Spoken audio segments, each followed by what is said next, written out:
about a month since the trades now. In what ways have you seen George Hill kind of help this group and be a new voice of a vet for this team? Yeah, George has added a lot. He's a guy that every day is always talking to our guys about accountability, habits. He's a great defensive player. The things that he does defensively in practice are things that our guys can learn from. And, you know, he and James Johnson really have created a great stereo voice for our team, just as far as the things that are important as we're developing the kind of habits we're going to develop. You talked a lot about accountability and just sort of getting that instilled in your guys. How has that sort of process evolved in these guys? How have they taken to the idea of accountability? Well, it hasn't evolved. It's been there from the beginning, you know. So, and you know, the discussion of young players playing minutes is got to have two sides to it. You know, they just can't be given minutes and allowed to play unconditionally. They must understand how we play, why we play, the way that we play, and they've got to be accountability for everything from defensive assignments to unselfishness on offense. And in recent games, our guys have done a good job. Our bench did a great job for us in Chicago. They were pretty damn good the other night in the game against Philadelphia. And, you know, we're going to need them tomorrow. I mean, I heard it in one of the broadcasts. Do we lead the league in bench scoring? You could, I believe. I think we do. It's 55. Yeah, I mean, that's an important thing. And so, but listen, it's when those guys are going good, it pushes our starters to higher levels too. So that's what you want. You know, the one team that I played for that was an NBA championship team was the '86 Celtics. And we acquired Bill Walton in a trade, and it changed everything because it raised the level of our second unit to such a position that, you know, we were having really competitive games in practice every day, and in games we were extending leads and making up deficits, and it took a lot of the wear and tear off of our starters. And you know, you get to the playoffs where you're in long series, and it makes a big difference. You guys have somewhat cleaned up, it feels like, the starts, the first quarters to an extent. Do you feel better about the way that has gone in general over the last week or two? Well, yeah, I would prefer to have a lead at the end of the first quarter. So we're up, was it 39-38 in the Philly game? Yeah. Look, the goal is to try to get as many sub 30-point defensive quarters as possible as we can. It's just getting harder and harder in this league with all the skill and the pace and the speed, but that's going to remain a goal. When you play faster, there are more possessions, and there's probably going to be more scoring by both teams. But we've got to somehow do it without compromising our style on offense. And that's, as I've said to you guys, I mean, that's the ultimate challenge in coaching, is to be able to have a possession mentality defensively and a flowing mentality on offense. And it's elusive. It's not easy. It's swimming upstream. But the teams that win championships are able to do it. So that's what we're building. We're working at developing here. You talked a little bit. We were talking about Jalen the other night. You said you guys sort of made a decision to go in another direction as far as the four was concerned. Have you decided that he's a center? You know, as from an organizational standpoint, that going forward, that's who he's going to be, and there's not going to be a moving back at any point to the four? I'm not going to say that. I mean, look, we knew his natural position was center when we traded for him last year. We knew that headed into this year. And there are no absolutes with his situation. And there may well be some opportunities for him to play some four down the stretch of the season. We'll have to see. But they're very different positions, and there's no denying that. It's the same way a swing with a driver is not the same as a swing with a 60-degree wedge. You know, it's really probably more like driver 7-iron. You know, but that's, you know, the thing that's been great about Jalen is that through the ups and downs and the varied levels of expectations with everything, he has remained exceedingly professional. He's kept a great work ethic, and he has raised his level. He has, and it's been impressive. I was going to say, to that end, you also talked about the conversation you had with Daniel about what things would look like for him the rest of the way. Is there anything you could tell us about that, and what has that changed for him in this last month or so you have? There's nothing I can tell you about it. You know, those are private conversations, and we're going to continue to have them. You know, but you know, Daniel's obviously a very good NBA player, and we're in a situation right now where we've got to develop our young guys while we try to win. That's not easy to do, but it's experience that they must have, and you know, he's got to keep himself ready. We're talking about Jalen raising his level. Where are the areas where you've seen him get the most improvement? Like, what do you see him doing now that maybe you didn't see him do a month or so ago? There's just a higher level of presence. There's just a different hop in his step when he steps onto the floor. You know, and you know, he has great representation. His agents are great. They push him the same way we push him. You know, they believe in accountability the same way we do, and they're great communicators, and so they've helped us with the messaging, and he's responded. He's done a really good job. You know, our last 4 road wins, you know, he was the backup center. I think he hit a 3 in all 3 games, at least 1 3 in all 4 games. So, you know, he's having an impact. Is there a story at all behind this piano song you decided to play? Well, I haven't seen it yet. I mean, I saw the original thing, but it's just a tribute. It's a song that I actually saw on Instagram, and the artist on her website published the music, so I got the music, and it was a stretch for me to learn it. It's a little bit beyond my means as a player, and so I just decided to try to take the challenge, and then all this stuff happened, and so the story of the piano in the hotel room is that on this trip I was bringing a keyboard back from Dallas to Indy, and so in Dallas it got onto our plane, so I just unloaded it in Chicago because we had 2 days there, and I was spending a little time playing, and decided to give this thing a shot, you know, and so Marco Martinez, one of our digital guys, filmed it and came up with some creative ideas with some photos and stuff. So I don't know how it turned out. I hope it turned out okay. We got permission from the artist Kate Dunton to publish it on our social channels, and she was great about it, and she's just, you know. So I encourage you to check out her music. It's really good, accessible, melodic jazz. She's great. The challenge of playing a free-flowing offensive game, but a possession-style defensive game. How difficult is that? Obviously, yeah, I think it's very difficult, especially in today's game. There's so much talent on the floor, so just trying to figure out how to get stops, but also playing free offensively and being able to run and gun and things like that. So it's definitely a balance that's tough to figure out in this league. You're an offensive-minded guy, so you have to be at least happy with the way the team fared on that end of the floor against Philly. Yeah, for sure.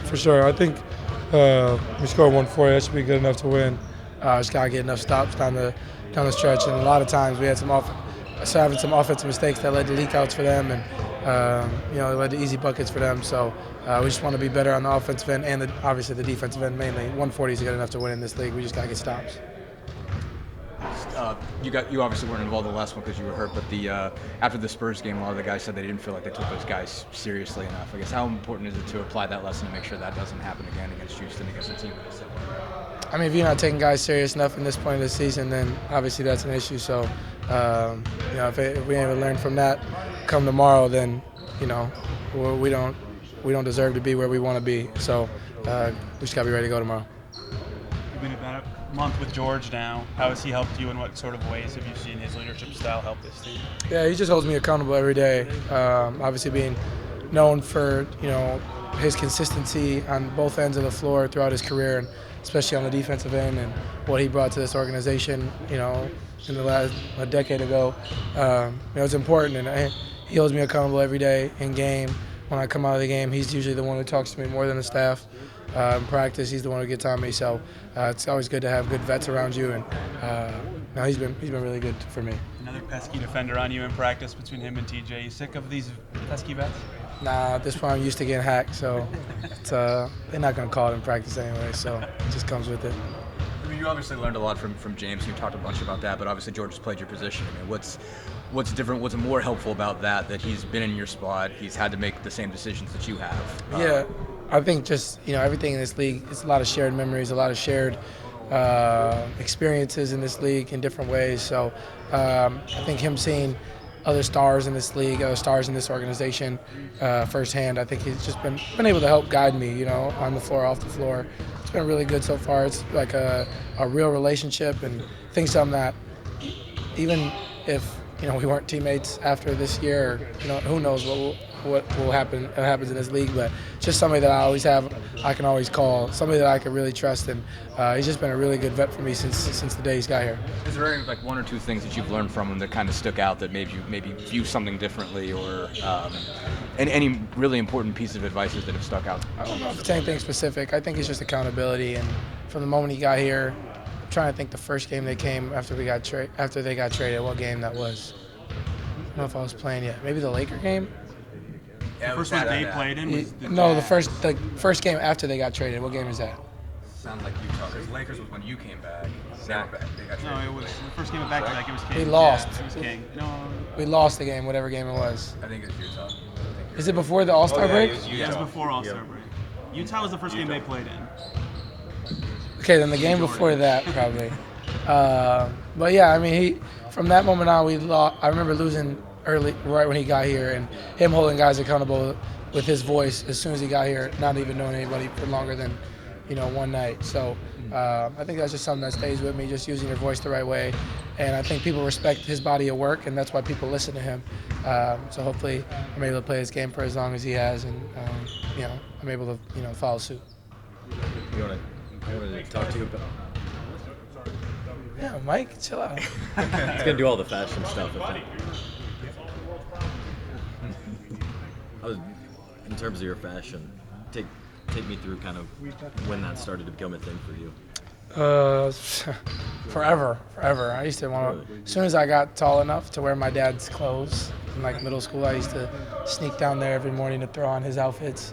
It's always been important to me to look nice, even at school, just throw on his jumpsuits or whatever the case was. So obviously it's evolved to where we are now, but it's always been important to me. What did you think of that experience in Bloomington, and was it Dan that got you involved with that? Yeah, no, it was really fun, really cool to share my experiences, be around other like-minded people like Luke and all those other guys, Dan, all those other people. Just fun to share experiences. And I think just cool to share my knowledge of what's going on, and I think the students got a good inside look on my life and how my fashion's evolved, but also how it is in the NBA, with people wanting to style you, all those certain things. So I thought it was really cool. There was a panel, but did you enjoy the after part best when it was kind of the one-on-one time and you saw Yeah. all the work that went into each design? Yeah, that was really cool. Really eye-opening, interesting to see the creativity of people. I'm really excited I think we're announcing the winner of the contest this week, so really excited to, put on a whole outfit designed by one of those students. I think it'll be really cool. What goes into each walk-in before each game? And is that a pressure you like?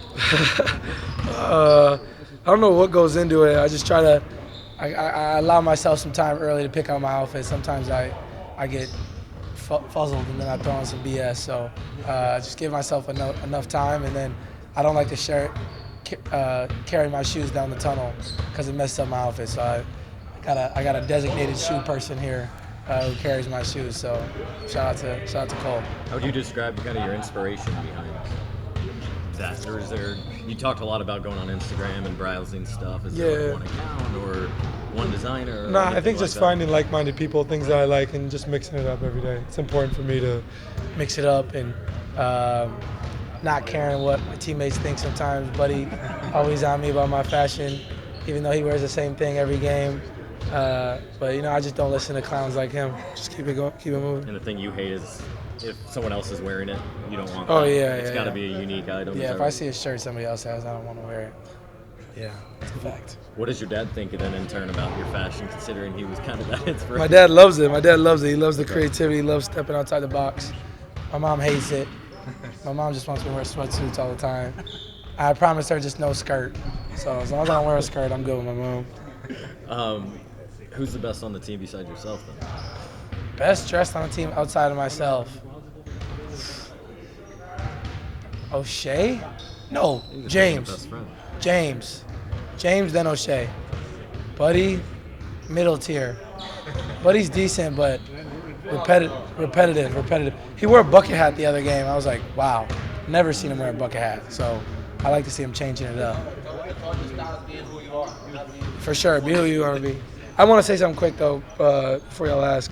I didn't get the chance to speak on David Benner after he passed because I was hurt, but just want to talk about I was only here for 2 months and I got traded here. And he's just such a good dude to me.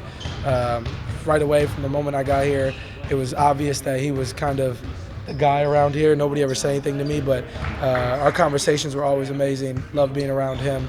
And then even to start this year, after games and things like that, he'd still be around. So when I got to see him in the back, that was always awesome just to share a couple words. We didn't obviously have the most personal relationship because we weren't here together for long, but he just radiated energy, such a good dude. And I just want to make sure that I'm able to say that because I was hurt when he passed, so I didn't get to share my thoughts on him. But people should just know how awesome of a person he was, and that's just from me being around him for 2 months, and all these other people have been around for years. So, we definitely lost a legend. What did it mean to you to have his brother celebrating you today? Yeah, I thought it was pretty cool. I definitely did not expect to hear my name brought up today, at the memorial, but it definitely meant the world. And I think he'll always be such an integral part of this organization moving forward when we're all gone. And I'm hoping to leave the same impact on this organization. And so for him his brother to share my name, definitely meant a lot to me. Reggie brought it up too. I thought that was pretty cool. But yeah, just trying to leave my imprint on this organization. If I can be half the person that he was to this organization, I feel like I've left a good impact here. Back on the walk-in, is it more about style than comfort? Do you sacrifice comfort? Yeah, because it's like a 30-second walk. Okay. So it don't always gotta be comfortable. If it's swaggy, I can get it off. But after the season, I'm done with my tunnel walks. Only comfort from then on. tunnel walks 30 seconds. What happens with the outfits after you? Oh, they're gonna get reworn. You probably have so many. Yeah, they're gonna get reworn. Okay. I changed my fashion a lot more sustainability. So that's the thing annoying about the NBA. You wear something once, and if you wear it again, people say something about it. But it's like, this is expensive. Golly. So trying to wear more things that I can wear multiple times. So that was a big part of the shift in fashion this season. What does Jade think about all of this? She likes it. She likes when I mix it up, but she still be on me sometimes. She doesn't like my Prada loafers. Everybody be on me with my Prada loafers. She don't wear, because I got millions of sneakers at the house, but I don't wear them anymore. So she be yelling at me, but she ain't left yet. So obviously I'm doing something right. Last thing, is there a grand takeaway just from all the meeting with all the individual students? It seemed impressive how much time they took to try to guess what you might like. No, I just thought it was super cool. Their input, their creativity was all super cool. And I think what I didn't realize is like, wow, people actually like, I guess really know who I am and know, that I wear, certain things sometimes and that fashion's important to me. So it was just really cool, the amount of work that people put into it. Just shout out to everybody that was there. It was really, really, really good experience. You're a guy that likes offense, so did you enjoy playing in that game against the Sixers? Yeah, it was cool. I wish I had shot more. Get a rhythm. I didn't. I think that about missing free throws and it was a great game. I think that the pace we play at, the style and the movement we had. We had a great offensive game plan. We didn't execute on defense. Because big fella. Everything's centered around him. And it's hard, man. And then those other role guys get off, it's really hard. He's trying to stop him and he still had 40, so it's tough. Seems like teams are trying to prevent you from even getting your shot up now recently. Have you noticed any sort of different defensive attention this last month or so? Yeah, I've seen that. I feel like teams are just was letting other guys shoot the ball and limiting me to less shots. And and I can go get the ball and go try to create it, but be honest, we have a point guard. It's a pass first point guard, so it doesn't make no sense for me to try to go and go get it because I don't think it works good for our team. So just trying to play in our team rules and our team system and try to maximize how I can get better looks. And yeah, you can say I got to run hard and do whatever, but teams are really keen in on me, so I got to do a better job just trying to free myself up. And I don't know how to do that because we got get more continuity and movement behind that. But if my teammates are open, is a good thing. That means I'm a good weapon out there, and it means something that my shot is carrying over and helping them get open. So it's good. You shared some time with George Hill in Sacramento. Now that he's here, how have you seen him help this team compared to what he was doing then? He's seeing he's doing, being a voice in the locker room. And George's a guy still can play at a high level, man. He's watching him practice there in San Antonio, the way he's playing in Dallas. He can really still play, man. He does a good job taking care of his body, and his voice is well respected. He's been in a lot of big time games, big time series, finals. He's well respected guy around the league. What did it mean to have Lloyd and Rick come to you and say, "Hey, can we use your house?" It meant a lot. Just it shows Rick's character and his freedom of just trying new things out and just bringing the team together and togetherness is what we preach and that's what helped our success on the basketball court. So it's always Rick and Lloyd doing a good job of just keeping the team together mindset, and the guys were down for it too. And I think the guys who didn't know, they were surprised. And we pulled out, they were really surprised in my house. They know I had a court. They were there. They all wanted to come see it, but I think that was the perfect time to do it. Is that kind of a point of pride, to not showing off where you spend your off season, but what you have in the backyard? Yeah, everybody know I'm not a flashy guy like to show off. I buy jewelry. That's about it. But other than that, they know I'm not a fancy guy. So if you want to pull up the house, you pull up on your own will. And it was Rick's idea, but that's what I'm about though. Just my gym is about me. Just where I spend most of my time on the court here all day. Just being repetitive on the basketball court, shooting jump shots. My piece where I find stress reliever, that's what I enjoy doing each and every day when I was a kid in the basketball court. So putting all my hard work in it and building a court in my backyard where I can enjoy and where my family can enjoy and where don't need the house, where I can stay home and work out. And that's a plus for me. And I can spend more time with my kids and my family at home. Since Tyrese has come back, the offense has been executing at among the best levels in the league. Yeah. Is there a thought if you can just get that defense to improve a little, you can really make some strides? And what do you see some of the defensive issues are?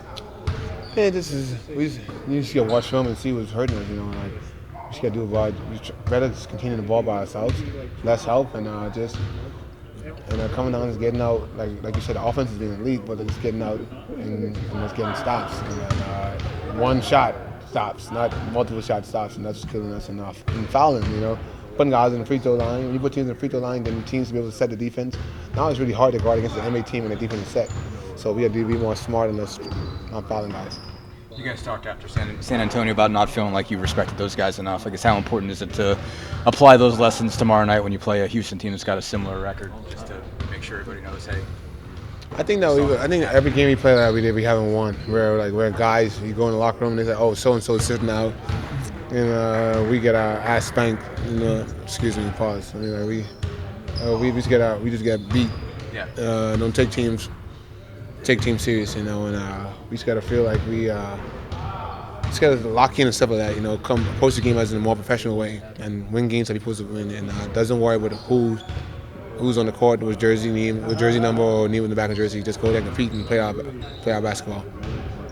I think I've grown a lot, as in a mature aspect, obviously coming in, starting, getting kicked to the bench, them not barely playing, but at the end of the day, I'm more of a we than a me person, I'm more about the aspect of the team, about us getting better, and that was the main reason why I came back, I knew this was going to be the place I'm challenged the most and that they expect the most out of me here, so I knew that it was going to be, up and down.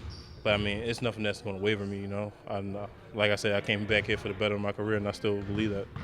How do you think you've raised your level? That's what Rick has said. He feels like you've raised your level of play. You've gotten better through this. How do you think you've become a better player, just in terms of how do you think you're producing better on the floor? Honestly, I just became more assertive, became more assertive, more aggressive. Obviously, when I go in the game, I know one area that we're lacking in is rebounding, and I try to rebound everything that comes out the rim.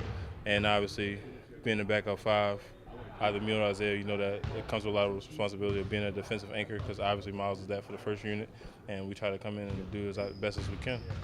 Even though Joel had a good game, I mean, you came in and it felt like made it hard on him, and were able to defend without fouling. How did you think individually you took that challenge? I think I took it well. Obviously, he's one of the best players in the NBA for a reason. There's a lot to handle, and just coming in, it was just pretty much to try to put a body in front of him. Obviously Miles got a little early foul trouble on him, and I just tried to pick up as much as I could that I knew Miles would have had, but obviously foul trouble diminished that for him. There's really almost no one like him, so you play well against him. It can be a great lesson for all other matchups. Oh yeah, most definitely. It's obviously a huge confidence boost, but I'm confident. I've always been confident in my ability. At the end of the day, it's another NBA player versus NBA player. Obviously he has a higher status, but at the end of the day, we got the same job. Just coming out there trying to put a ball on the rim and play as best as we can. What was that like trying to take a charge from him? It was a lot. Obviously he's a big man. Like 280 plus.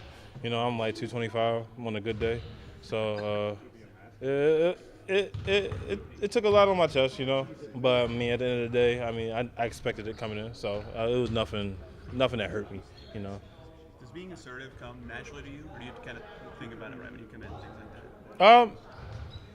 It comes naturally to me, but I can say it wavers a lot, because of my mind.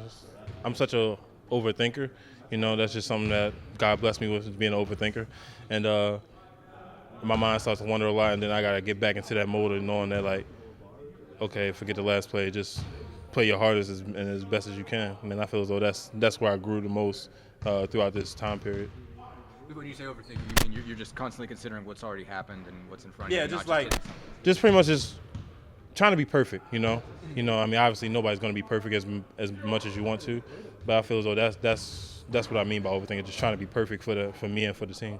Rick has said it's important to develop you guys, to get you some minutes. At the same time, you and Isaiah, sometimes you're the backup five, sometimes he's the backup five, at least over the last couple of weeks. What's that relationship like where you're playing together but not necessarily competing, but in some ways you are kind of competing? Oh yeah, Isaiah, my brother, he's one of the people on the team I'm closest with, and we know the situation, and we know what they expect of us coming in.